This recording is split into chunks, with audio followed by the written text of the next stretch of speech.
You are listening to the War of Civility on Marquette Radio.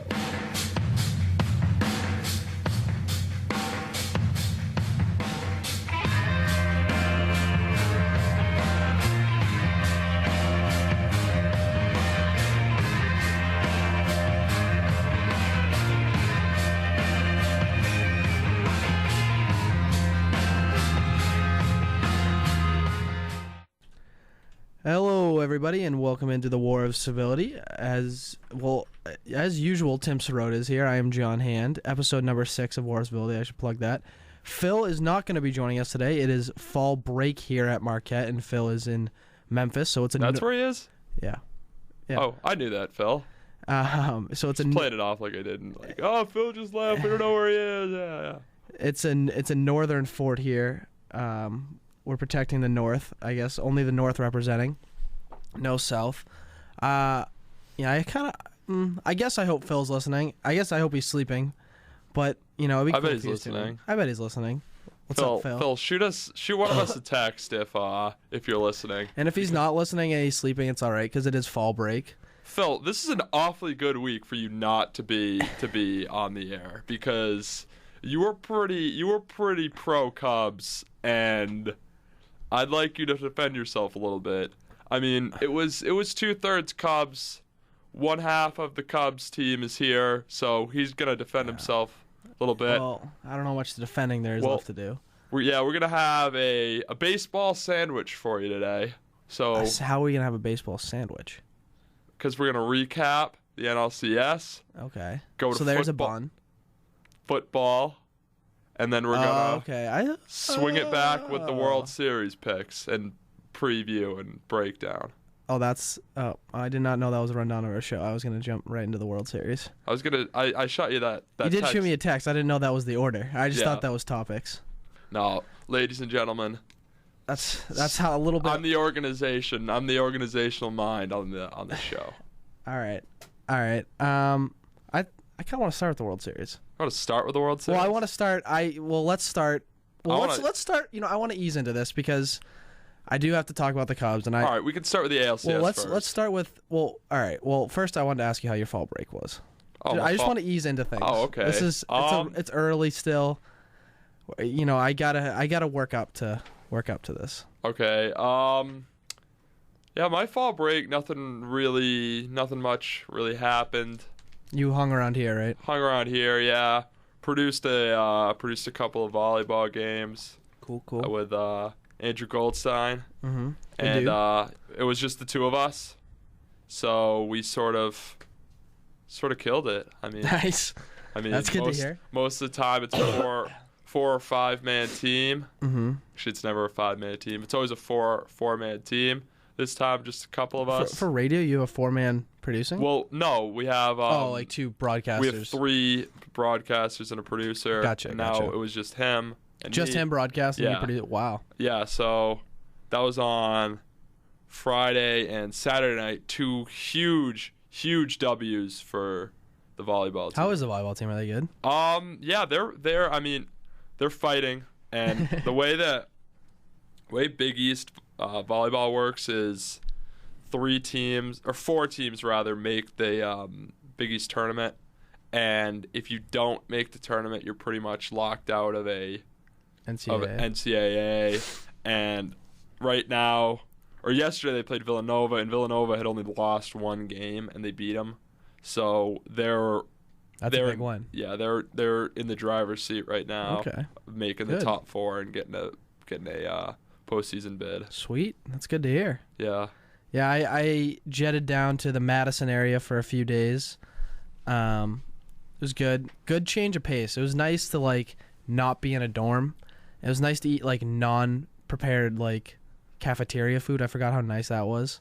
I didn't. Yeah, I'm sorry about that. It's nice. Once you go back for Thanksgiving, you'll know. You'll remember. It's really nice. It was a ghost town here. I know. Even yesterday when I came back, I was in the afternoon. It was just dead. The front guy at O'Donnell said 15 people had checked in since 4 a.m. and that was at about 2 o'clock in the afternoon. So that just goes to show. Yeah. And usually, for point of reference, it's usually a couple hundred. So definitely has been quiet around here. Is that enough small talk for you? I guess. All right. So I'll just say this now. I was wrong. I was just... No kidding, you were wrong, John. I was wrong. I predicted the Cubs would win the World Series this year. They'd break the curse. And I was wrong. Why were you wrong? Defend yourself right now. I mean, well, if we take a look at the NLCS... excuse me. I mean, the Mets led 32 out of the 36 innings that they played. They scored a run, at least one run in the first inning of every game. And I think the Cubs just consistently got their back put against the wall and didn't know how to respond. I mean, guys that needed to step up, John Lester, Jake Arrieta, Anthony Rizzo, Chris Bryant, Schwarber, they didn't. And that killed them. That really, really killed them. I don't hate my pick. If I had to go back, I would still pick the Cubs. I thought they had... What? I would, absolutely. I mean, if I knew that they would lose, I obviously wouldn't pick the Cubs. But I still stick by my pick because I thought they had the magic this year. Everything seemed to be... I mean, they got the biggest thing for me was... I wasn't really... I was worried about the Cubs, but I was most worried about the Cardinals, to be completely honest. I thought the Cardinals were going to knock them out, and that's where I thought I'd be super wrong. I mean, they did get to the NLCS. That's something. This is a team that, needed a wild card to be in the playoffs, and they made it to the NLCS. So, I mean, that's, it was a pretty successful year overall for them, and I thought they'd be able to ride Arrieta and Lester all the way to the World Series and win it. But Lester really let me down. He really stunk. And I think, I don't know. But I was wrong. The Mets are good. I don't think they're going to win the World Series. Teaser for our predictions later. Stay tuned. Stay tuned. But I don't hate my pick. I stick with it even though it was wrong. I was wrong though. The deal with why the Mets were so successful in that series was because the Cubs can't hit power pitching. That's what you saw in the NLDS is the Cardinals really didn't trot out any aces. Who would you say their best pitcher was? Probably Michael Wacha, and yeah, he's a decent pitcher, but hadn't pitched like DeGrom and Noah Syndergaard. I think if you take Matt Harvey and put him on the Cardinals, he might be your number one go-to guy. Obviously, that's excluding Carlos Martinez, who didn't play because he was injured. But the Cubs were lifeless at the plate, except for a couple of good swings they had in. I mean, Rizzo hit over the course of the series. Anthony Rizzo, a guy you depend on to hit the ball and score you some runs, only hit .214 in the series. Only had 3 hits in 14 at bats. So I mean, there you go. I mean, yeah.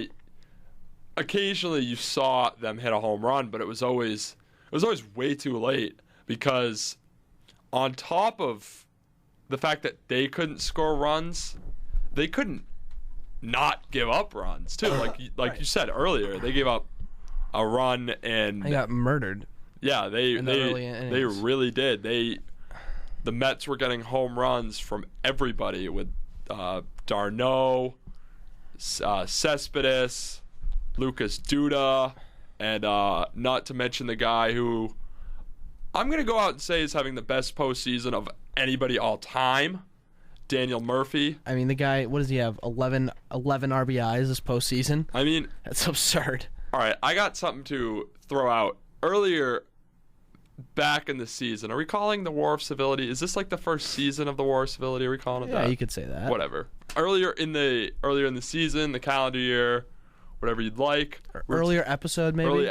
Early episode. I believe it might have been episode 2, might have been 4. I don't know. We're talking about how good. Go back to the tapes. Yeah.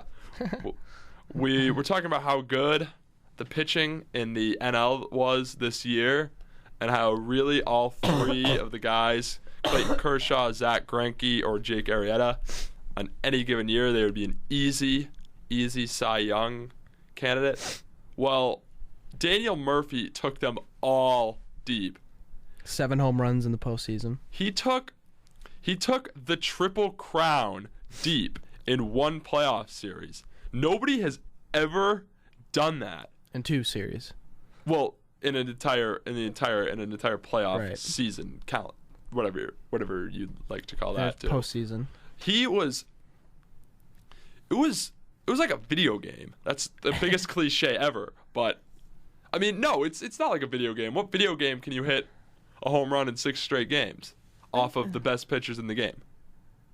I'm sure there's a video game out there. Some mode. Yeah, I mean, sure, you can probably throw in some cheats, but the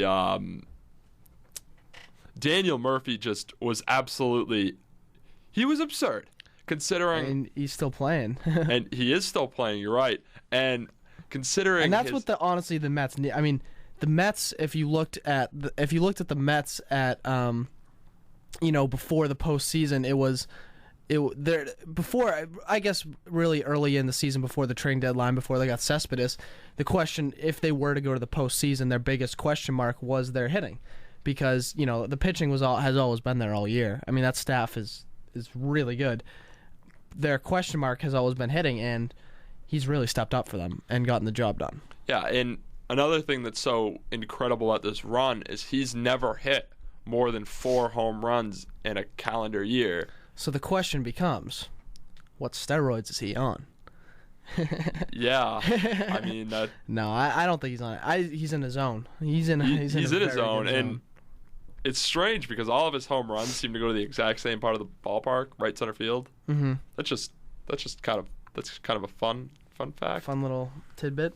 But no, going back to problems with the Cubs, their defense in that series was putrid. It was awful. I mean, Kyle Schwarber, he screams DH, and they play in the National League. So what are you gonna do? Because you can't really leave that guy out in left field, because if a ball's hit out to him, a single can turn into a double. So really, the only solution I see is putting him at first base, and you have Anthony Rizzo there, and you need his bat in the lineup. You do need his bat. I believe it was a catcher coming up. Was he? I think so. So for whatever reason, he's no longer. Maybe it's because he couldn't really field the position that well. That's probably likely because they did have. I mean, the Cubs were playing Miguel Montero and David Ross, who are 2 pretty older veterans. I got a fun not a fun, but amazing, going off your video game and now, comparison. Of the 21 runs the Mets scored this postseason, 6 were driven in by Daniel Murphy. That's pretty incredible. It is. That's like 33%. By one guy. It's gotta be more than that, because he's hit 6 home runs. Of the 21 I'm saying of the 21 runs in the NLCS. Okay. In one series, a guy drove in 6 runs. I mean, that's pretty solid for for his team. Yeah. All right, well, we're going to get back into the Daniel Murphy thing, and I don't know how long after the NFL segment, but we're going to throw it back. Not much happened in the NFL. We'll probably keep that quick. Yeah, keep Maybe it quick. Jets, Patriots. Get into that a little bit. Talk about the undefeated Carolina Panthers. Yep. Packers are on the bye week this week, so all you cheeseheads out there, sorry we can't talk about your beloved green and gold, but it's but the more important team, the better team. Your Super Bowl competitor is playing. Okay. Yeah. They're whenever someone says whenever I bump into a Packers fan here, I say I'm a Patriots fan or whatever. I'm always just like, I'll see you in the Super Bowl. We'll talk smack into February, because that is when the Patriots will play the Packers. I think that's a fair assumption at this point. But anyway, yeah. ALCS. Do you want to squeeze that in before we go? I don't want to squeeze that in. I want to dissect it. Okay. All right. ALCS talk, NFL talk, World Series talk, all on the other side. Don't go anywhere.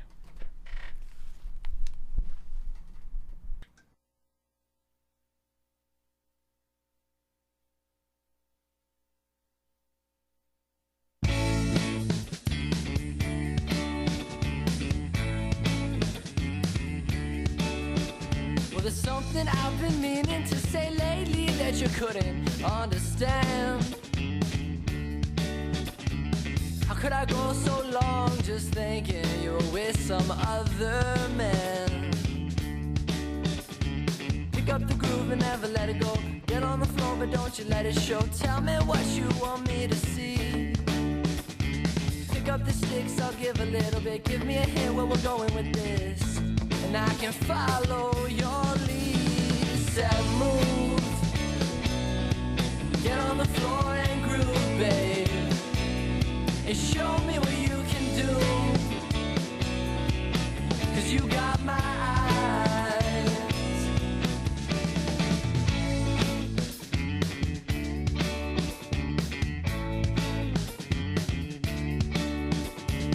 So where you going with a look like that? One step forward and two steps back, but you keep taking your time.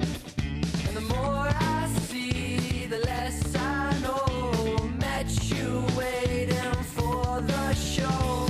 Set move, get on the floor and groove, babe, and show me what you can do, 'cause you got my eye. Alright, you got my eye.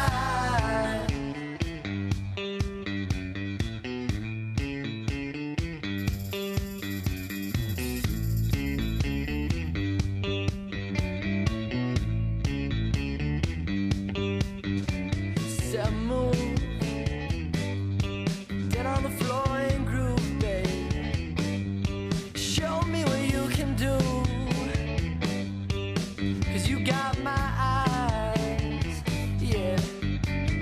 Pick up the groove and never let it go. Get on the floor but don't you let it show. Tell me what you want me to see, and pick up the sticks, I'll give a little bit. Give me a hint where we're going with this, and I can follow your lead.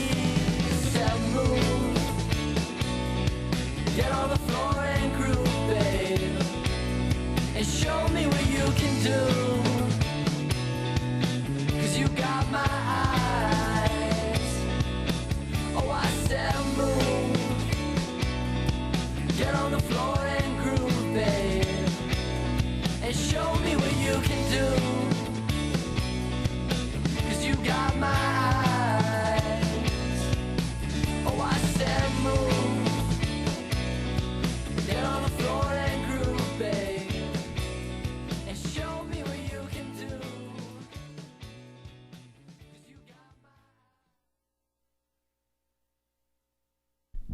I want my radio, radio, radio, radio, radio, radio, radio. I want my radio, radio, radio, radio, radio, radio, radio. I want my radio. Monkey, baby back ribs. I want my radio, radio, radio, radio, radio, radio. I don't know if we're allowed to talk about the sweepers, but that was one of our weirder sweepers. Yeah. I mean, it's not Tim's producing today. And it's not. I mean, he just picks random ones. That was one of the weirder ones I've heard. I mean, okay. I was reading through them, and it's called Baby Back Ribs. Right. It had a lot of potential there. It did. So that's why I picked it, and it also came to my occurrence that we played that song last week too. So it's like I like that song. That song, since we have played it twice, might as well give credit where credit is due. That song's called Groove by Connor Lemur. So shout out to you, Connor. Yeah, if you're listening, I bet you're listening. He's not. I'm just. He's just not. Might have butchered your last name. Not exactly 100% sure, but we played your song. That should be good enough. Yeah, twice. So, twice. Yeah, we like you. So if you wanna call in, and we could do a live acoustic one day, maybe. Yeah. With Connor. Maybe make Leamer. some NFL picks. Maybe make. Who knows? Maybe Connor Leamer's a huge NFL fan. We don't know. Yeah, maybe he'll just come on and just outsmart us. Outsmart us all. Wouldn't be that hard to do. That's not saying much if he outsmarts us. I'll give him that. Anyway, back to the sports talk, because we like sports here. That's what we're all about. We don't care who knows. Yeah, we were playing. That's what made me think of that. We were playing that song earlier, that SNL skit. Kansas City Royals back in the World Series, just as they were last year, defeating the Toronto Blue Jays to get there. They didn't beat the Blue Jays as dominantly as the Mets beat the Cubs, obviously, but I think that the Royals were dealing with a better team. Yeah, that's not a bad way to put it at all. Yeah. Blue Jays are a pretty good team. Yeah. You wanna dive in, or you want me to dive in? Because I got a lot. I got a lot on the. You seem eager. I seem eager. So I will let you. You are free. You are free to dive. Okay. The First floor off, is yours. I'm trying to. I don't know if I should go at the umpire. I'll go with the umpire right now, because, I mean, I hate being I hate the guy. I hate being the guy who says, well, if the umpire was good, we would have won. Talking as if I was a Toronto Blue Jays fan. But it's true. I'm referring to the bottom of the ninth when there was... What game? Game 6, the game they lost. Second and third, one out. You got Ben Revere at the plate, and 2-1 count. A ball that Toronto has all the momentum in this game. They're down by a run, tying run on third. Go ahead run at second, and their pinch runner had just stolen 2 bases off of Wade Davis, who up to that point looked verging on unhittable. Rivera-esque. Yeah, his stuff was nasty up until that point. And a ball that was clearly out of the strike zone. It was close, but it was a ball, and that umpire needs to call it a ball. He calls it a strike and makes it a 2-2 count. Let me tell you, a 2-2 count is worlds different than a 3-1 count. When you're at 3-1, that batter is in the driver's seat because they can either A, take it, or B, sit dead red. And with a 2-2 count, you have to be so defensive, especially against a guy like Davis who has some nasty stuff. This was in the 6th inning. It was in the ninth inning. Oh, 9th inning. I thought Yeah. I think you said 6 earlier. Maybe Did I say 6? Maybe. Okay, 9th. That changes things. I thought you said 6. And No, it was in the ninth inning. I was gonna, be like, well, it's the 6th inning. Mm-hmm. But yeah, 9th inning. I was very confused. I was like, why was Davis on the 6th inning? So, obviously, he strikes Revere out on a dirty curveball, and now it's second and third with 2 outs. If it's bases loaded with 1 out, and you have Josh Donaldson at the plate, all he's got to do is fly out. You got a speedy guy on third. Game's tied. But second and third with 2 outs is a whole lot different than bases loaded with 1 out. Well, that probably just jumped on the Kansas City bandwagon like the rest of Kansas City. Yeah. And Donaldson grounds to third. Royals go to the World Series. What's John? point number 2? Point number 2? I don't have much to add. I mean, I didn't see that call. I don't know. It'll be a little bit of my ranting. So, what else is new? Yeah. So, this is about sort of Ned Yost, his decision making, and he had some let's say, interesting decision making last year in that- the World Series. You are right. This decision was extremely interesting because I've never ever seen a manager make one decision be so right on one decision and so wrong on the exact same decision 3 innings later into the game. I'm talking about Yordano Ventura, who pitched 5 innings of lights-out baseball, gets an out in the top of the 6th, gives up a base hit, and is taken out from the game. Which I thought that was a great choice to take him out of the game because he's a young guy. He's had an ERA that's north of 4. That's been at 5 at some points in the playoffs, and 5 innings was perfect. That was absolutely the start you wanted, and now you just turned it over to your bullpen with a lead. So I thought, okay, Ned Yost really knows what he's doing. Wrong. I mean, I was wrong, and because flash forward. Yeah, that'll be the word. To the top of the 8th, and you have Ryan Madsen on the mound, and he goes up a hit, and you have Wade Davis warming up in the pen. So first, I'll set the scene a little bit. Top of the 8th inning, nobody out, runner on first. Jose Bautista, you know how good of a hitter he is. Texas does, at least. He ruined their season. And Madsen, and everybody thinks that Yost is going to take Madsen out. Harold Reynolds, who was calling the game for Fox, said if there's one base runner, they're going to go to the bullpen and go to number 17, their closer.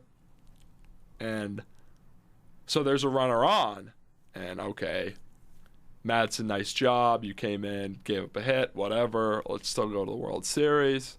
No. For whatever reason, Yost leaves him out. And it's something that it's a decision I truly do not understand. Because Davis, who's been so dominant in the playoffs, it's not like he's even a stereotypical closer, because this guy's got starting experience, which means you should be able to go 2 innings. And he had gone 2 innings earlier in the season, or earlier in the series and in the playoffs rather. And you're 6 outs away from going to the World Series. You can have the guy get those 6 outs, and for whatever reason, he didn't. If I had to speculate about why he didn't go to him, I would say it had something to do with the rain, because the forecast was forecasted for what ended up happening, which was a downpour and an hour rain delay. I think Yost sort of thought, okay, I can get all Madsen's got to do. It doesn't have to be pretty, as long as he gets 3 outs and he doesn't give up any runs and the game doesn't stay tied, we'll win the game. And then the rain will come. Davis won't have warmed up. He won't have come into the game, and he'll be fresh for the 9th inning, and he won't look, really tired. Obviously, that didn't happen, so he had to come into the game because Bautista hit the home run. He pitched a few innings. He pitched and got outs, and then it rained. He sat for almost an hour, came back out, he looked pretty hittable, which is something that hadn't happened before. So I think that did have a lot to do with the layover. John? Interesting. I don't know much to add. I mean, yeah, that's an interesting point. You know, I'm sure that the weather was something I think a good manager would consider the weather and making a pitching decision. I know, but you can't leave a guy out there. I mean, you gotta win, and you gotta get outs.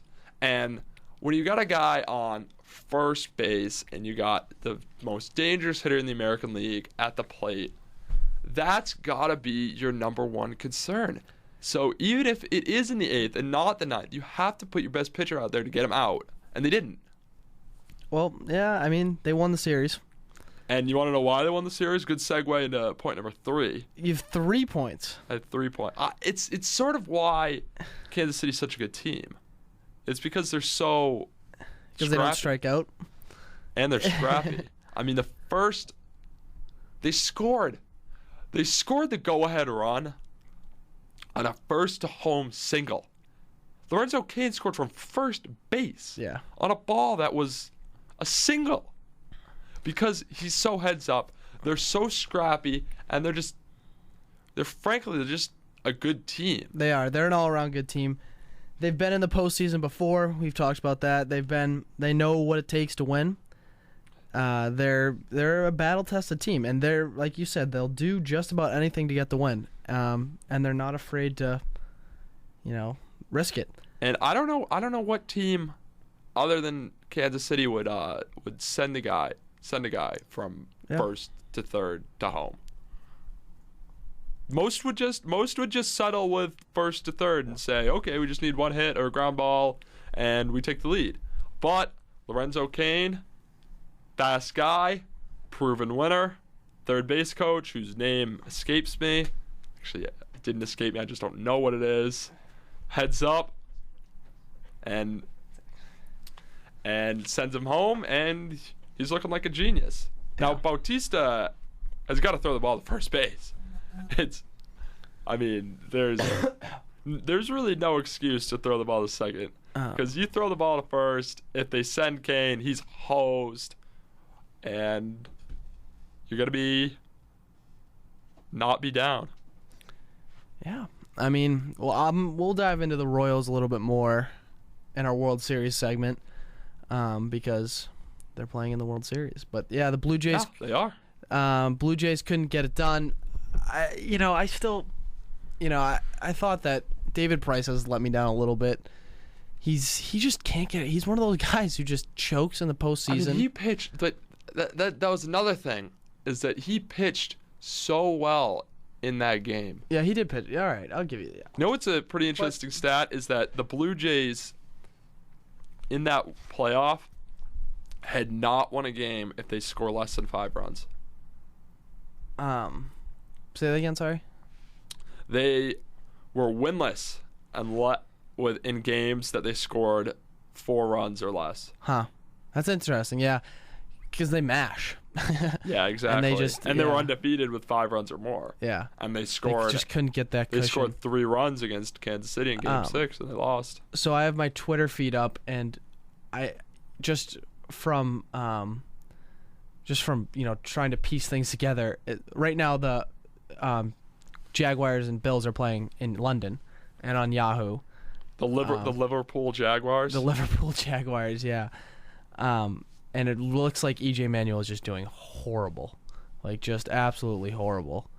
Ian Rappaport just tweeted, "This is something else." #EJ. So I don't know. I don't have the feed in front of me, but what kind of pick was E.J. Manuel with the? He was a first-round pick. That's the shocking part. He went 16 overall. He went to 16. Dude, we went higher than. I mean, went higher than Geno Smith. Yeah, but that. At this point, Geno's a better pick than EJ.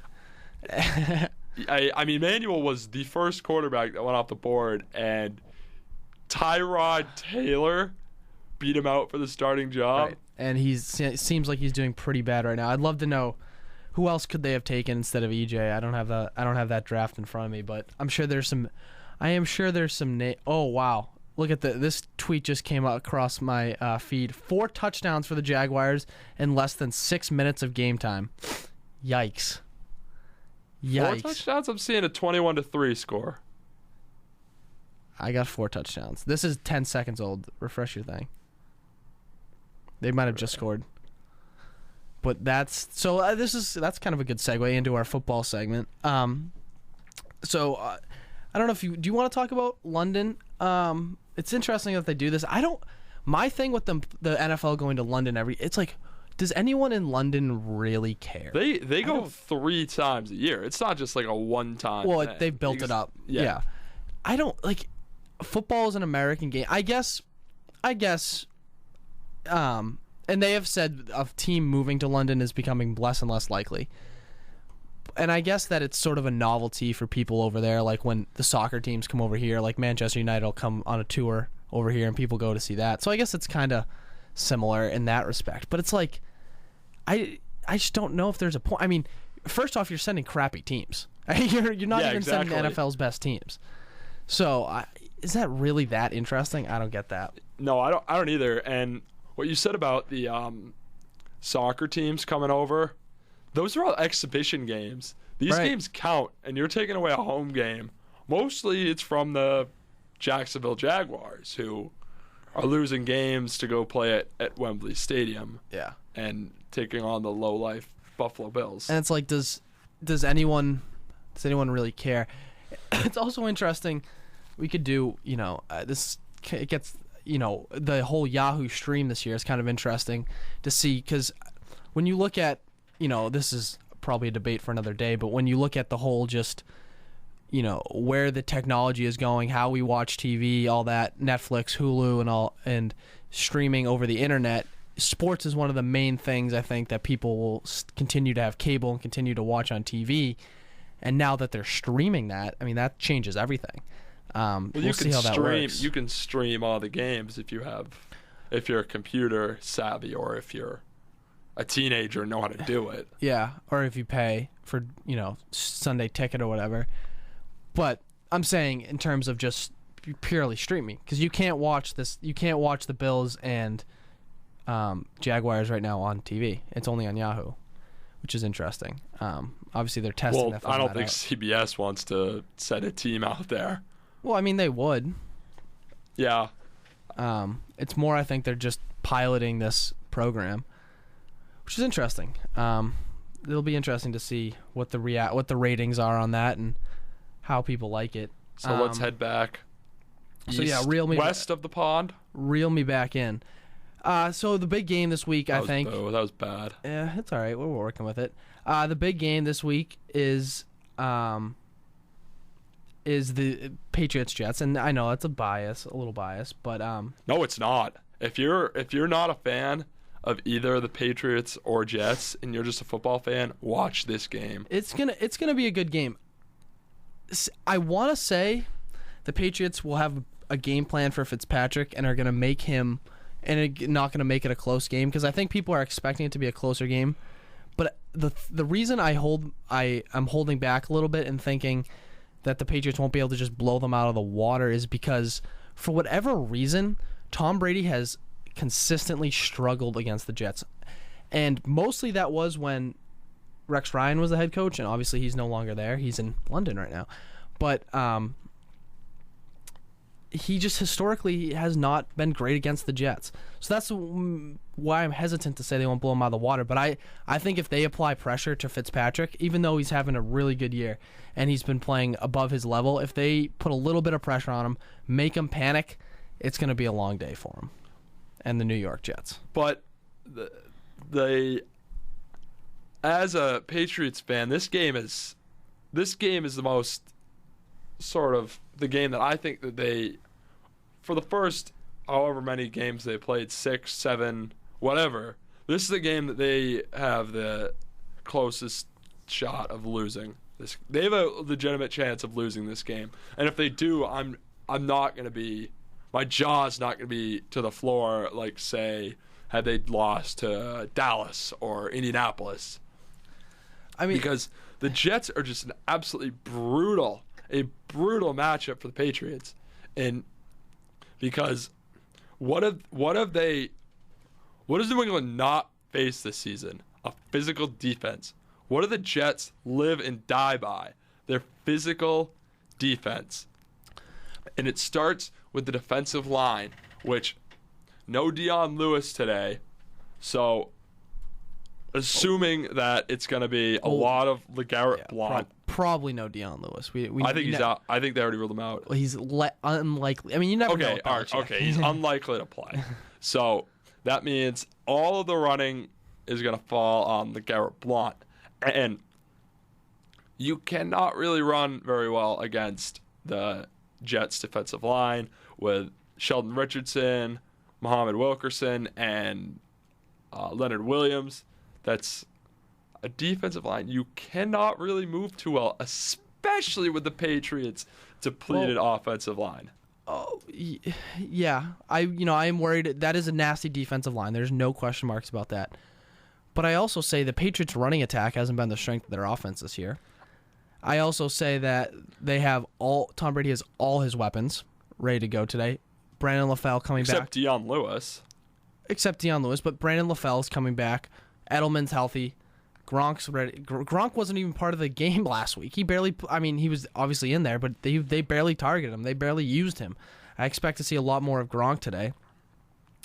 I am concerned with... I think an interesting storyline of this might be who Darrelle Revis is on. Because I could see a scenario where they put Revis on Gronk. I don't know if they do that. The size matchup there, I would be surprised if they do that. I mean, he's just so much bigger than that. And Revis. I mean, Revis is I think they would. I wouldn't be surprised if they put Revis on Edelman. Yeah, hearing a little bit that they might flip flop. My big concern with the Jets is Chris Ivory and that running attack. Exactly. That's another thing the Patriots haven't faced. They have not faced a dominant running back. I mean, I wouldn't call him dominant. He's an above average running back. Exactly. They haven't faced an above average running back. Who's had a very good year this year. Very good running after contact. So that's gonna be a struggle. Jamie Collins is gonna have to have a big day today. He's really gonna have to step up. You're right. He's huge. He's huge. And I don't know if Jamie Collins' biggest strength is against the run. Jamie Collins is so good because he is fantastic in the passing game. And if you make him a consistent run stopper, I don't know what kind of effect that's going to have on his pass defense. With no Dante Hightower today, I believe he is not going to play. The initial reports are saying that. Then they're thin at linebacker, and they need a guy to have a big game in the run because, like you said, Ivory is the focal point of the Jets' offense, and if he's running wild, that means Fitzpatrick is going to he's going to throw against 8 and 9 men in the box, and he's going to throw to guys like Eric Decker and Brandon Marshall and Devin Smith, the rookie from Ohio State, and it's not a game you want to play. You don't want to have big boxes, or not big boxes. The box stays the same. You don't want to have a lot of guys in the box to defend the run. Yeah. But at the same time, if they do stop the run, I think they can have a field day with Fitzpatrick. Just not. There's really nothing that has told me that they're going to be able to stop the run. But yeah, we don't know if they'll be able to do that. That's probably my number one concern. And if they're going to blitz Brady, they're going to come after Brady with everything they have, and that tends to be a problem with Brady historically. I mean, I don't know if they are, because if you don't... I mean, have you... I'm reading the thing here. Ben Volen in the Boston Globe said Todd Bowles is blitzing at a Ryanin pace. They're not... Okay, maybe they're going to blitz, but they're not going to send the entire house, because they're... I mean, obviously they won't send everyone. I know, but their defensive line is so strong, and the Patriots' offensive line is so depleted that they're going to be able to get to Brady with a 4-man rush. Yeah, quite a bit. He is going to be quick game. Passes. Exactly, and that's why Darrelle Revis can have such an impact on the game, especially if what you said earlier, if they put him on Julian Edelman and sort of take away the underneath pass It's gonna And be that's Brady's best ball, I think. exactly, and I think the Jets know that because everybody knows that. Everybody knows. At the same time, though, everybody knows it. It's been his best ball since Welker in whenever Welker got here since 07. And they still The Jets defense has been the. It's a new day though in the Meadowlands. It's a new regime there. It's not Rex Ryan anymore. The Jets secondary is the best secondary the Patriots have had to play. Even maybe with, one of the best secondaries in the NFL. Yeah, maybe the only secondary I think is better is Denver, and even with Antonio Cromartie being however old he is and losing a step, I think he'll be able to cover Brandon LaFell, okay, because you're gonna have LaFell. LaFell runs deep routes. I saw a tweet earlier. It said LaFell's probably gonna play half the snaps at least. But at the same time, even if he's out there, you don't know what he's going to give you. I mean, he's been hurt all year. I mean, he hasn't really played at all. So it's going to be a good game. It's definitely going to be a good game. Stay tuned. It's going to be interesting. I mean, if you at the beginning of the year, after the whole training camp thing with the Jets and Geno Smith getting clocked, I didn't expect to be sitting here today and saying the Jets and Patriots are going to be a good game. I expected the Jets to be 1-4, not 4-1. Yeah, this also is a really, really, really easy Jets pick in Las Vegas with a -9 Patriots, a line in favor of the Patriots. That's absurd. Even when the Jets are 1-4, it's always a close game. Now that the Jets are good, I can't believe I'm saying the Jets are good. They are. It's a true rivalry game this week for the Patriots. It'll be a nail biter. It'll be a good game. Both teams will have opportunities to win. Yeah. And I will not be surprised if either team wins. Looking at the NFL slate, other notable games today, Carolina and Philadelphia. Possibly upset alert. I could see Philadelphia winning. It's unlikely. Where is this game? It's in Charlotte. It's in. All right, no, it's less likely the Eagles are going to win. That's the other big thing with the Patriots. That's at Gillette. That's huge. If it wasn't at Gillette, absolutely. If this game was at the Meadowlands, I would take the Jets to win outright. Yeah, I think that's huge. Because it's always good to have the crowd on your side.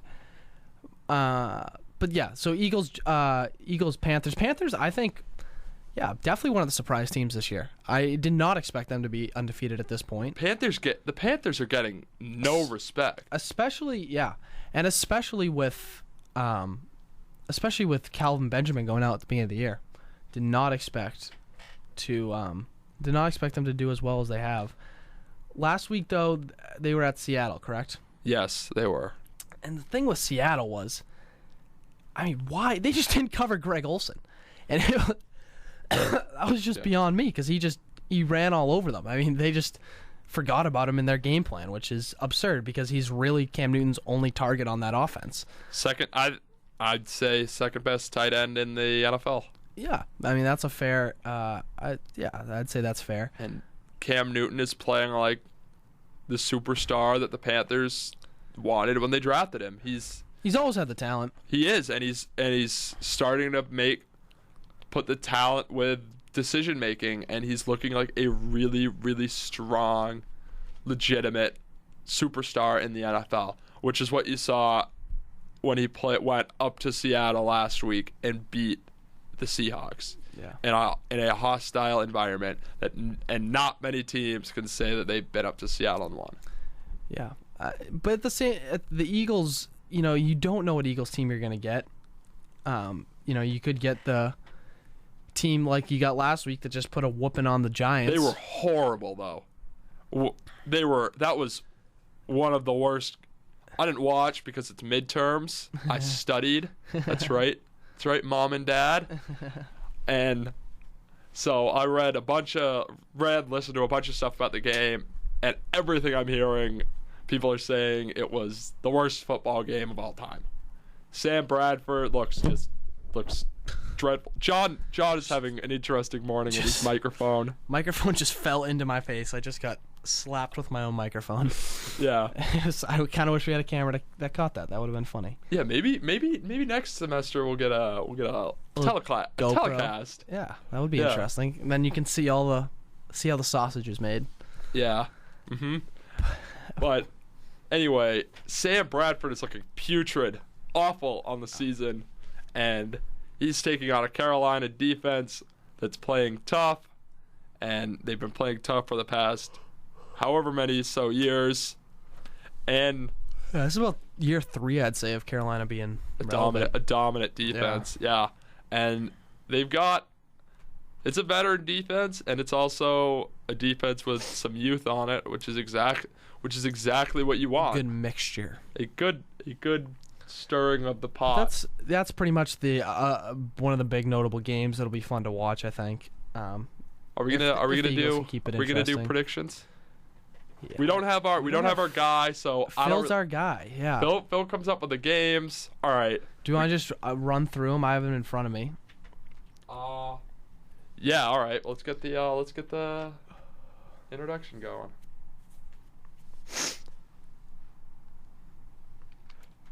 I'm going with the Denver Broncos to win the Super Bowl. Peyton Manning. Wow. I'm going Denver. It's snapped over the head of Peyton Manning. A flag is down and the ball's out of the back of the end zone.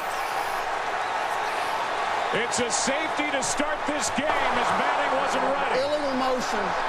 Offense number 18 moving forward to the snap. Penalty decline. Safety. I was going to not do picks just like in honor of Phil not being here, but the show must go on, right? The show must go on. So let's start with, I'm going to leave the Jets and Patriots. Is that going to be the headgear prediction? Yeah, absolutely. Tampa Bay and Washington. Tampa what Bay a horrible game. Are we picking all of them or just 5 hot ones? This could be a hot one. Yeah, let's just start with that because I said it. Tampa Bay and Washington. I gotta go with Washington in this game. They've not nearly been as bad as I thought they were towards the beginning of the year. Although Kirk Cousins is a turnover machine. Where's the game? I have no idea. And I'm pulling it up. It looks like Washington. It's in Washington. I gotta go with the Redskins. Okay. I pick the Redskins as well. I don't know. Why not? Atlanta at Tennessee. Gotta go Atlanta there, right? Mettenberger starting for Mariota. Yeah, Atlanta lost last week and did not look very good. They're not as bad as they were against New Orleans last week.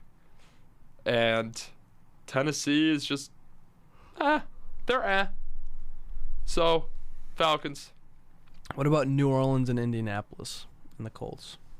Colts Saints. Colts Saints rematch of Super Bowl 44. True. Where The Who played the halftime show. That's one thing I did over fall break. I watched a bunch of halftime shows. Why? I don't know. I thought they were interesting. Love watching halftime shows? Yeah, I mean. I was going to say, that was a good memory to remember that, but I guess you just have a fetish for halftime shows. Yeah. Which ones did you watch that was your favorite? Let's see. I watched the Paul McCartney one.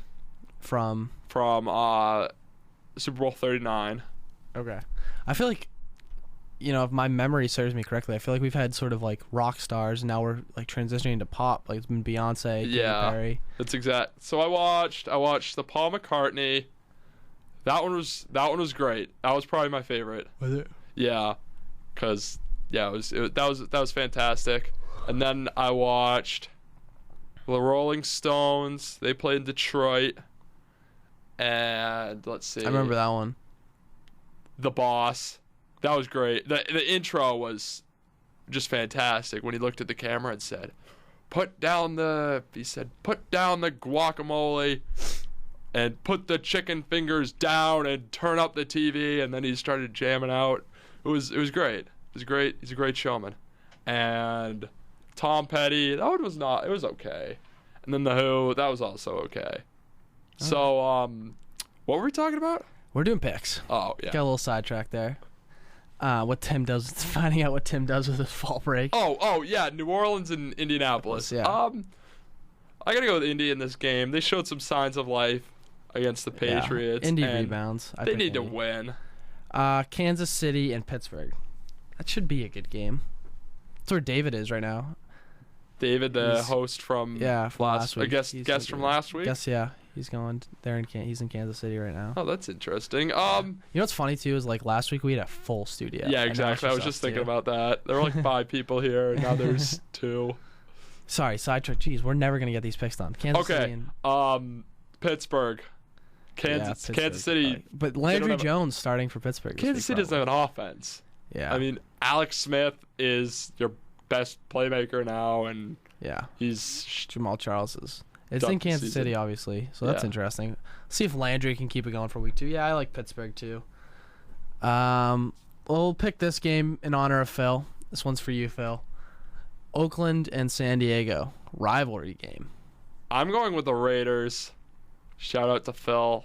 Yeah, I'm gonna go Raiders there. Melvin Gordon's, I think, looks like he's gonna be out. The Chargers have looked just bad. Yeah, I'm sure they've had a couple of wins. I can't believe they didn't beat the Packers.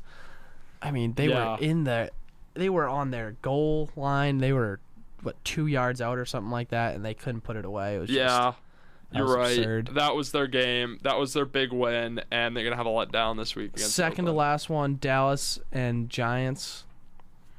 I'm gonna go with the Giants in this one. Okay. Because Dallas just does not look the same with. Well, Castle starting this week. Castle. I mean, Castle, there was a reason he was so easy to get. And even Bryant. It looks like Bill should have kept him, but. Des Bryant. What we've seen. Rumor that he might be playing. He's not. He's still in Texas. Yeah, he's not going to play. So he's not in the same state, wherever they are. And last but not least, the game of the week, Patriots and Jets. This, I cannot not pick the Patriots when they're playing at home. Like I said earlier, if this game was at MetLife Stadium, I would have taken the Jets. But I think the Patriots are going to squeeze this one out. Maybe they'll block a field goal like they did a couple of years ago to win. Maybe Fitzpatrick will throw an interception. But the Jets will have a chance in this game to win. They will have the ball with an opportunity to go up late, and I don't think they'll do it. And the Patriots will win by a field goal. Okay. I like the Patriots, and for whatever reason, just in my gut, I just feel like it's going to be a blowout. I feel like the Patriots are going to I feel like they're going to struggle early on, but they're going to figure it out, and they're going to blow them out of the water. I don't know. I don't. This game makes me nervous. On paper, it makes me nervous too. It really does. There's a lot of reasons to be nervous. We covered it. Chris Ivory, that defensive front. But man, I just feel like I feel like they're going to be on a mission to just shut the Jets up. We'll see. It's 12 o'clock Central Time, CBS. Going to be a good game. So we still have World Series stuff to talk about and the Stone Cold Lock of the Week. So all that on the other side. Don't go anywhere.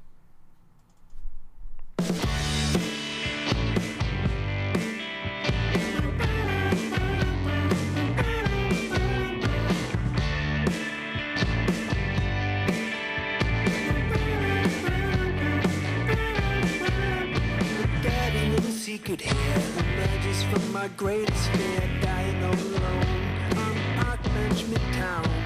Only find it once or twice. If you're lucky in this life and loved our last obstacles we managed to find.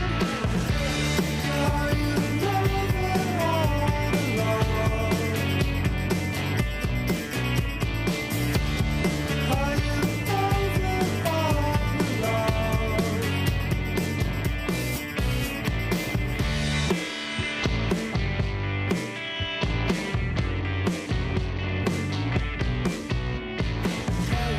Out there, just don't look around at all. The desperate candlelight is at the shrine of electronic love. If it finds you and ask yourself, am I the love of all the love? Just enjoy it now, it's become a clunky sludge. Are you the love of all the love?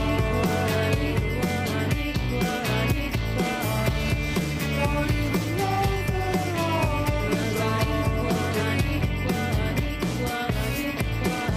Death of the wrong side,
Boo.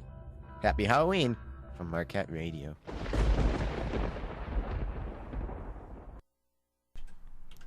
You know what that means. It's Halloween. Yeah, that was a weird sweeper too. Was that a weird sweeper? Just a boo. It was like a boo. It was just creepy. I don't know. Happy Halloween, John. Happy Halloween. Boo. Tim. Boo, boo, boo, boo. Yeah. So, World Series, Mets and Royals going to kick off on Tuesday. It should be a pretty good series. I guess I'll start with my analysis. I don't know. The biggest thing I am concerned with is the Mets pitching going against the Royals lineup, in terms of the fact that the Royals will put the ball in play. They're not necessarily a power team, but they're going to put the ball in play, and the Mets defense is going to be tested. And throughout the postseason, the Mets have had the eighth worst defense in the league. Amongst playoff teams? Amongst playoff teams. That's not saying very much. I mean, out of 10 teams, they're the eighth. Oh, eighth worst. Okay. Yeah. Okay. Who's the just worst? Is that the Cubs? Toronto. Toronto? Where's the Cubs? 7. Okay. So they're going to be tested, and it's going to be interesting to see how that plays out as the series goes on. The Royals are good. The Royals are a good team. They're complete. They've been here before. I was reading some articles today, and even Terry Collins, the Mets manager, was talking about the fact that, the pregame is messed up because the pregame's longer in the World Series. There's just a lot more distractions going on, and that's something I think that's going to affect the Mets because they haven't been here before. The Royals really had to struggle through the ALCS. They've been to the World Series before. I think that this is going to be tough for the Mets, even though they're hot coming in, and they're a dangerous team when they're hot. But I think the Royals' experience, the fact that the Royals' lineup is just so complete, they don't strike out, which is something that the Mets' power pitching likes. They have one of the lowest strikeout rates in the MLB, and they don't walk, which means they get on base by hitting, and they put the ball in play.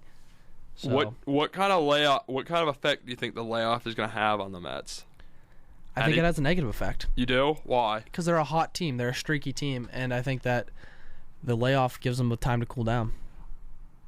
I think there's a little bit of sense to that, but also not so much because, well, you are also a moron.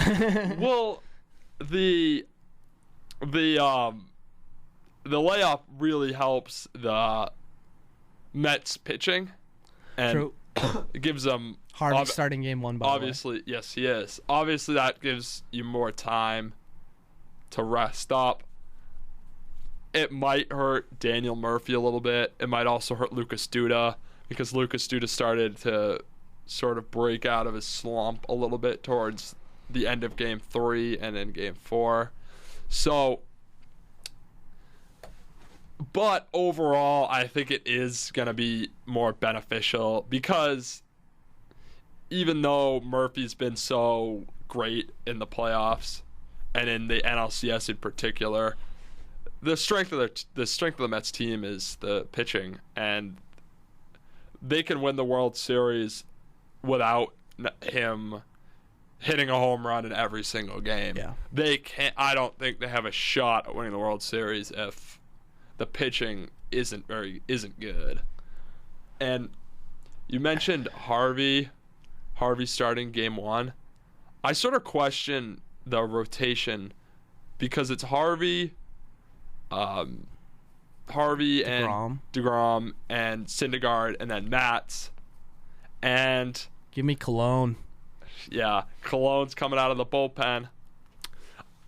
I don't know because I don't necessarily want. I mean, I'm not going to be nervous with Syndergaard on the mound in a potential Game 7. I don't think they would go with Syndergaard in Game 7. Yeah, they would because that's how it. That's but how I think they would skip somebody or they would do something. It'll be Harvey, DeGrom, yeah, Syndergaard, Matz, Harvey, DeGrom, and Syndergaard. Yeah, I would maybe Yeah. So, but I don't with think all this with all this time like off, you just said, I wouldn't trust Syndergaard in game 7. I would think they would mess with it, tinker with it, and you might see a Bumgarner similar situation to last year where you had Bumgarner coming out of the pen with somebody on 3 days rest. I wouldn't be surprised if that was the situation. Well, but I mean, that's a talk for another day. No, I mean it's involved in the series, and I mean I wouldn't be necessarily worried about having. I mean, he's a Syndergaard. rookie pitcher. I know, but he's proven himself in this playoffs. But I'd rather have. This is a whole new animal. I know, but I'd rather have DeGrom on the mound. And despite what Phil said last week about calling him out nervous, when he isn't even here to deal I know. himself, I listened to the show, and the line he said that DeGrom looked nervous out there. You and I both just jumped on him for it. Yeah, and he doesn't. I'd want him out there for game 7. I'd want DeGrom or Harvey out there, yeah. But the thing the edge that the Mets have over the Royals is the pitching. Who is your guy who you're gonna hand the ball to, and what Royals star are you gonna hand the ball to and say, all right, I know you're gonna win this game? Yeah. I mean, Guthrie. I don't know. Guthrie. I don't know. Just throwing out a name. I don't know. He's a reasonable pitcher. He's a guy who's been there before for them. I don't know. Literally the first name. I don't know. It was literally. I don't think Guthrie started a game. I don't know why Jamie Guthrie's name popped into my brain, but it did. I was watching SportsCenter. He was getting interviewed the other day. His name just popped into my brain. Yeah, I'm almost positive he's not. He probably hasn't. I don't even know. He just popped into my brain, and I just shouted it out on the air. You got Cueto, who, say what you want about Cueto. He's been up and down. He is a weak performer, and we've had a lot of interesting debates about him on Sports Time, 8 p.m. Central, MUTV. Nice plug. Yeah. Actually, want to hear this is so off topic, but I was watching some of the Benghazi hearing stuff. What? Where is this going? It ties back in. And Hillary Clinton had one of the most shameless plugs I've ever heard in my life. Oh, really? She was like, they asked her some questions. She goes, "Oh, well, I wrote a whole chapter about this in my book," or whatever the book is called. Just shamelessly plugged it. That's a power move. Congressional hearing. That's great. Yeah. That is great. It was pretty funny. Okay, so there's my plug. Maybe it's not to Hillary Clinton standards, but yeah, we've talked about Cueto quite a bit on that show, and so what actually happened is I came on and We're all over the map today. Okay, no, I came on and I bashed him. I said he was brutal and he was gonna get shelled by the Mets, not the Mets, the Astros, and he went out and pitched the game of his life. Heard you. And then you must watch MUTV. I know. And then another guy went on the show last week and said, "Oh, I don't know what that Tim Sirota was talking about. He's an impact pitcher." And then he went out and gave up 8 runs in 2 innings. So yeah, you never know what you're gonna get from that guy. You don't know. So, and I mean Ventura pitched well in the game 6, but he pitched 5 and a third. But this comes back to as we head into this World Series, I think the Mets are duping us. I really do. I think they just had a dominant CS. And I think that is making us all think that they're a better team than they are. They're. I'm not saying they're a bad team. Obviously, they're in the World Series. They're a good team. What significant advantage does Kansas City have over I think the Mets? they're a better hitting team. And the fact that they've been there before. I mean, you're right in the fact that they've been there before. I don't know. Are they a better hitting team? They're a better hitting team, I think, in terms of the fact, like I said, they don't strike out. They get on base. They're gonna mic drop.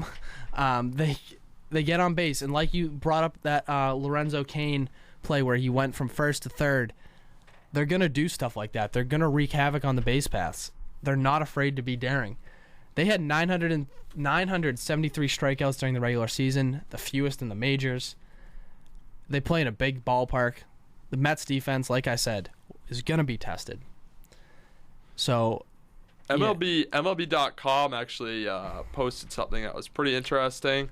They had a position by position breakdown of the Mets and the Royals, and based on what they found, it's gonna be a tight series because I could see it going 7. yeah, and the Royals in terms of positions, other than, I mean, I'll be honest though. maybe shortstop is the only position that they have a major advantage at. Every other position, it pretty much depends on the day whichever Met or Royal is gonna have the upper hand. Yeah. I don't want either of these teams to win though. I'm mad at the Mets for being the Cubs, and I don't like the Royals because their fans drive me nuts. How do the Royals fans drive you nuts and the Cubs fans don't? Because Cubs fans are genuine. No, they're not. Yes, they are. No, they're not. They have rooted for this team day in and day out. When they stink, when they're good. Of course, you're gonna have pink hats. You have pink hats with everybody. Yeah, but that's who we're having to deal with. Every single one of the Royals fans are pink hats. They started liking baseball last year. Last year in October, they all started liking baseball because the Royals were finally good, and now they all pretend to be baseball fans, and they're not. They are just downright not baseball fans. I mean, they couldn't name all the teams in the MLB. Neither could these Cubs fans who we have to deal with here at Marquette. They're like everywhere. Everyone's, I'm such a huge Cubs fan. Can you name like 3 players on the team? Sammy Sosa. Like, what? They're loud and they're obnoxious and we're the best baseball team. Like, no, you're not. You just got swept out of the NLCS. Cubs fans aren't. Yeah, I don't have a problem. I sympathize with Cub fans as a Red Sox fan who knows what it's like to not have a World Series ring for a while. John, the Red Sox won the World Series when you were like 8. Yes, it was tough. Tough 8 years of my life, dude. I don't want to talk about it. I sympathize. I understand the struggle. I understand the fact that this team, hasn't won a World Series in 100 years. So you feel for the Cubs fans. They're the lovable losers, but they stick with their team no matter what. I think they are loyal and faithful. Of course, you have pink hats, and I'm sure there's some people around this campus who jumped on that bandwagon. Every single person filling Kauffman Stadium on Tuesday night is going to be a pink hat. Unless they're a Mets fan. I mean, those guys just jumped on the bandwagon last October, and they just haven't gotten off yet. But let's make our predictions. Mr. Timothy Sirota, who will win the World Series this year? Do I have to say how many games? If you want. Okay. Well, the pitching is just too dominant.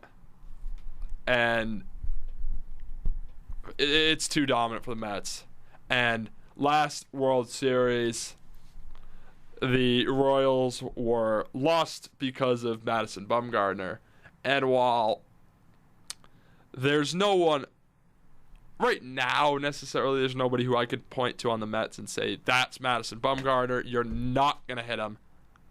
There is nothing that's telling me that DeGrom can't be that guy. There's nothing that's telling me that Syndergaard can't be that guy.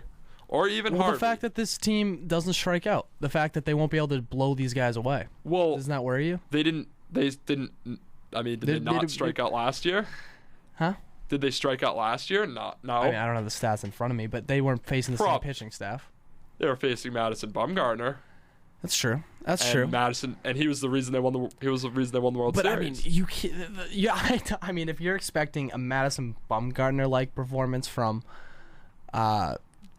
any one of these pitchers, is just. I mean, I'm not, and I think the Royals might be able to score a couple of runs a game, but I just don't know if a couple of runs is going to do it because the Royals pitching is just, frankly, it's just not that good. No, it's good enough to get to this point. Other than their bullpen. It's been good enough to get them to this point. I mean, their starting pitching, though, is just... You can't expect to beat this team if you have starters who can only go 5 innings for 5 1/3 or 5 2/3 innings. because the Mets pitching is going to go longer and they're going to go deeper into the game. I mean, if they're not giving up runs. But do you want to play the series as a bullpen series? And granted, the Royals bullpen is good, but if they're in all 6 or 7 games in the come 6 innings and they have to go 4 innings every single game, is that really a battle you want to start with the Mets? I don't know. Well, I think we can all agree it's going to come down to Mets pitching versus Royals hitting. That's kind of the matchup to watch. Yeah. I mean, that's what we've been talking about. That's what we've been beating around the bush. So what is your prediction? I got the Mets in 7. I go Royals in 6. Royals in 6. Justify it. Let's see it. I think they're a better hitting team. I think that the Mets hitting is going to cool off, and I worry that it will. That's just going to be too much of a problem. They're not going to be able to edge them out.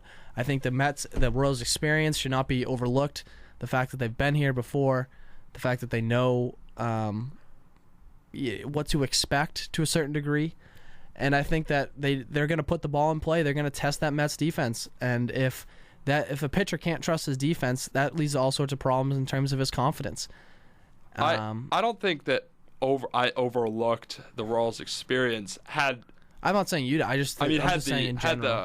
it been maybe Toronto, I would have taken the Mets in 5 games because they're a very good team. Ask your beloved Cubs. I'm not underrated. I do think we're being duped by the Mets a little bit just because there's no way. I don't see them. I'm not gonna say no, it's impossible because anything is possible, but I just see it as highly unlikely. Anything's possible. I also watched the Game 6 of the 2008 NBA Finals highlights. Great game. I watched that. Watched a bunch of highlights this week.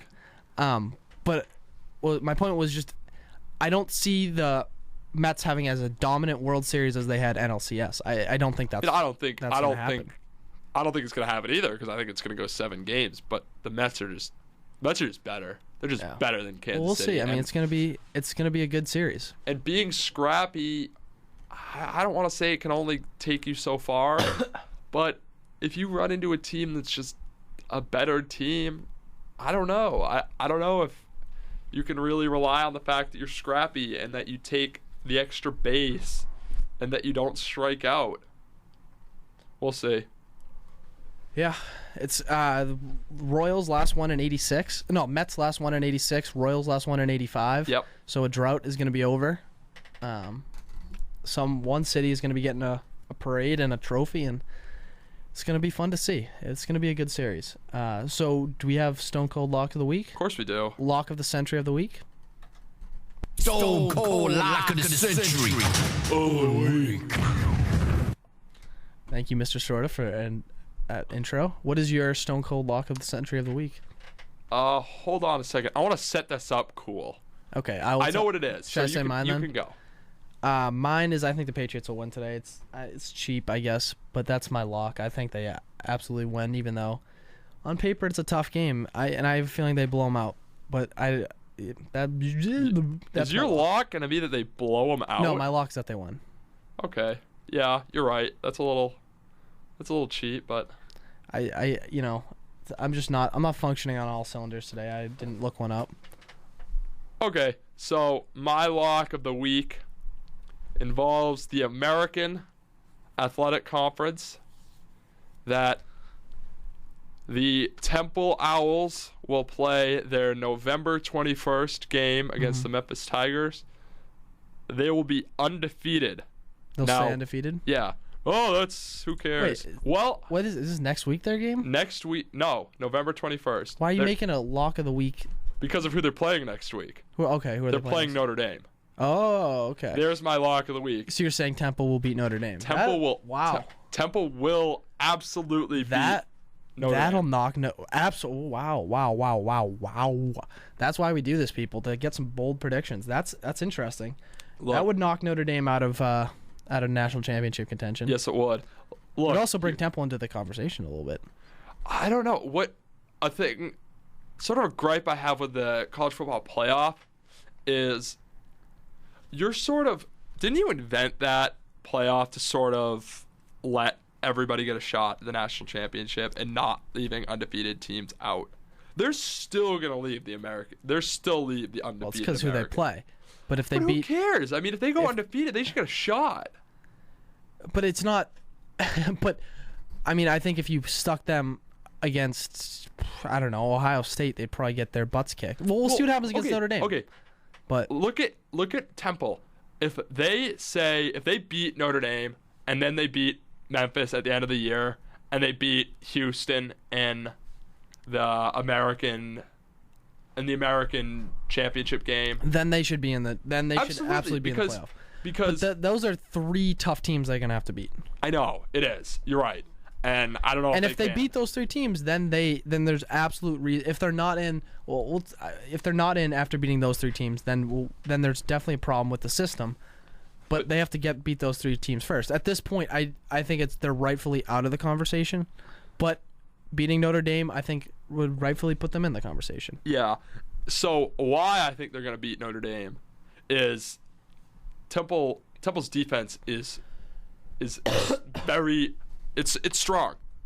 Just ask Christian Hackenberg. First week of the season, Temple beat him 27-10, and I believe, if my memory does me right, Penn State scored all 10 points in the first quarter, and then they were shut out for the end of the game, and they made Christian Hackenberg look like a high school quarterback. And then fast forward. I think I said flash forward earlier in the show. It still works. You did say flash, but it works. Flash forward? Is that a thing? Can you say that? Yeah. Flash. Actually, maybe not. No, I don't think you can. The more I say it out loud, the more I'm just like, that's definitely a flash forward. That's definitely not flash a thing. I don't know. Okay. Anyway. So, whatever. They go and they... Moving on. Last week, they are playing at East Carolina. And for those of you who aren't college football junkies like myself, East Carolina is just a brutal place to play. They were down 14-10 in the fourth quarter. And with something like 11 minutes left, their kicker misses the 35-yard field goal. And I thought, all right, like, nice season, Temple. And then they won 24-14. So this Temple team's legit. The American is legit, and I really hope that if one of those teams, whether it's Temple, Houston, or Memphis, stays undefeated towards the end of the year and finishes without a loss, I really, really, really hope that they get a shot in, that'd be cool. in the playoff. Temple is one of the schools I was considering. Oh, really? Before coming to Marquette, yeah. That's so nice. would have been fun to, I don't know how their journalism works, but it would have been fun to go, maybe cover some of those games, or I'd probably some of them. Primetime game on Saturday. Yeah, College game day. Oh, really? Probably, unless they decide they want to go with the SEC and go to the world's largest outdoor cocktail party in Jacksonville, in Florida, and Georgia. Yeah. No, they definitely need to go to Temple. I bet they'll go to Temple. Yep. So that's, we mentioned that it's Halloween week earlier. Do you have a costume yet? Yeah, I'm going to be the Pope. Are you really? Yeah. Is the Pope Jesuit? He's referencing a shirt, and I cannot remember what the rest of the shirt says. It says, does social justice matter? Oh, yeah, is the Pope Jesuit. Hashtag Jesuit educated. That's Love us. It. Love it. I don't know. What should I be? I don't know yet. Did you buy your costume, or are you making it? No, I'm not like, I know you're not. No, I bought it. No, I know you're not like so. I meant what I meant in terms of, are you like Goodwilling it, or are you buying like a? No, I bought it. Okay. Because I don't know how to leave my dorm and go anywhere, so I just had to be brought to me. Okay. You had a Pope costume? No, I bought it. Oh, so like that's what I meant. Like okay. It had to be shipped to me, or else I wouldn't know how to get it. I don't know where to buy like Pope stuff. You can buy like Pope costumes at the. Oh, like at Goodwill. Yeah, I mean it's. I don't know how to get there. Where's that? Do I have to take a bus? There's one around. Some of my roommates went last week. Is it in walking distance? If it's not in walking distance, I don't do it. I think they might have taken a bus. I don't know. Yeah, I don't mess with the bus. Yeah, bus systems here stinks. It really does. It's confusing. I've trying to get to Miller Park once. I went west instead of east. That was partly my fault, but it was also just because there's bus systems confusing. West but anyway, instead of east? Isn't it west? No, it's east. Maybe it's west. I went the No, wrong I'm pretty direction. sure it's west because east of here's the lake. Oh, I don't know. I went the That wrong body of water thing. I went the wrong way. Let's just put it that way. Did you see the lake? No. Okay. Did you go south, north, I went one of the directions. west? I went west. What should I be for Halloween? I don't know. Thanks. What do you mean? I barely thought you'd came have up some with ideas. Yeah, Pope isn't really original, I'll be honest. What? Pope's, it's been done. So? I like it, though. I like it. It's fair. I like the Pope. Yeah. It's a good one. I got my staff. Yeah, my hat. I don't know what to be. I might just. I was kind of thinking about being a cowboy, maybe. Oh, just because it's easy. That's you gotta be something better. Yeah, I mean, I don't have a lot of. I'm in the 11th hour at this point. It's crunch time. I need something cheap too. I don't feel like spending a lot of money. Halloween costumes are expensive. Yeah. I'm gonna Google it. Cheap, like funny Halloween costumes. You're gonna have to spend a lot on shipping, because Halloween's on Saturday. I'll Goodwill it. Yeah. You'll Goodwill it. Yeah. And take the bus. Yeah, I'll take the bus. And go west. Make it go west instead of yeah. End up in the lake. It was weird without Phil here today. It was.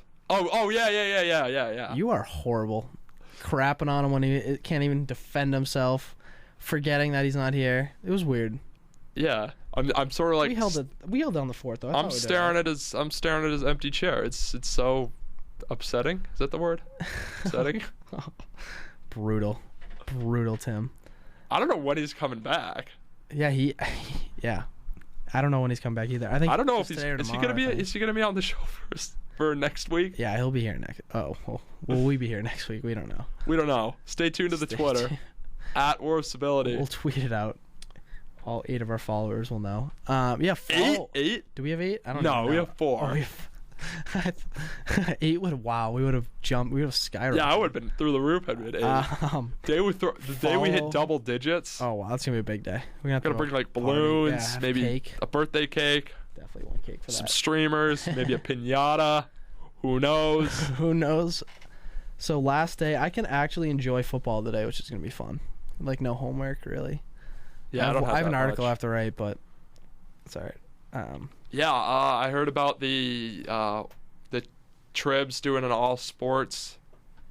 We do a all sports thing. It's called the Golden Eagle for basketball. Oh, it's just basketball. Oh, maybe we were talking about something else that I don't know about. No, I'm talking about the Golden Eagle. Okay, then it's all just basketball. Basketball preview. Basically, the whole newspaper is dedicated to the start of the season. That's actually the article I have to write about. We take the quotes from Media Day, and it's not till November. The pressure of this, class, this freshman class being so highly regarded. Who are you talking to? We talked with. The quotes were from Media Day, so we talked to Sakar, Henry, Swojo. Talked with everyone pretty much. Cheatham. I can never say his first name. Hanif. Sandy Cohen. So. What'd they say? Anything good? Or can you not tell that? Tell us You're going to have to stay tuned. No, some pretty good stuff. I mean, they're not.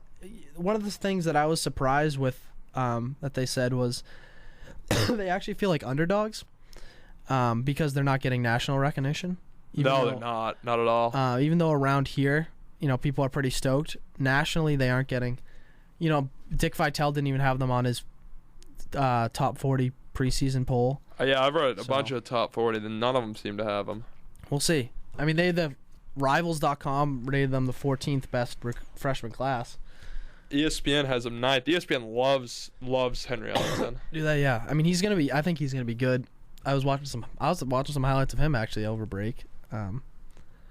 So anyway, that's 10:30. That's our calling time. That's it. Episode number 6 of War of Civility. Tim and I held it down while Phil wasn't here. Yeah. Good job.